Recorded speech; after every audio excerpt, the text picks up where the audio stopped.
about 4 or 5 years ago now, when I very earnestly and, you could argue naively, opened up about my history of kind of anxiety and particularly quite heavy depression. And I guess my process was largely realizing, after years and years of grappling with depression, and looking into what kinds of lifestyle changes could be made, as well as, realizing and reflecting on very frequently my privilege relative to many New Zealanders and being able to access the likes of a psychologist on a regular basis, that it just felt as though something was coming unstuck.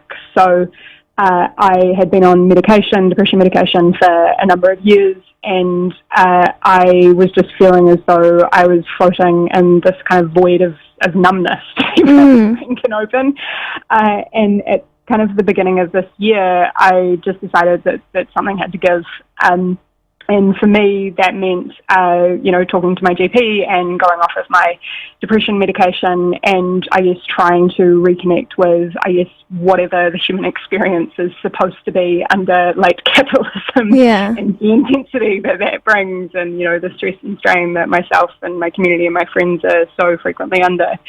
And as I went through that process, it was really interesting, reconnecting with my emotions to a certain extent. I have this really profound recollection of standing in the shower and actually bawling out, like crying about my soap dish, which had been made by a local potter, and just, reflecting on how all of these really simple things that we take for granted. But, in getting back into the cut and thrust of day to day, I realized that these underlying feelings that led me towards, depression medication and treatment weren't necessarily resolved. There was still something else there. And that led to a really, really interesting rabbit hole with my psychologist and my psychiatrist, and eventually, to formal diagnosis. I am really, really conscious of how so frequently the mental health conversation ends up going down a very, I think, narrow path of to provide somebody with medication or not.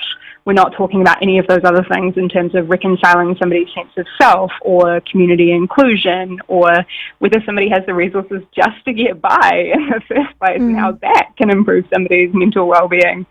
So I'm conscious of all of that.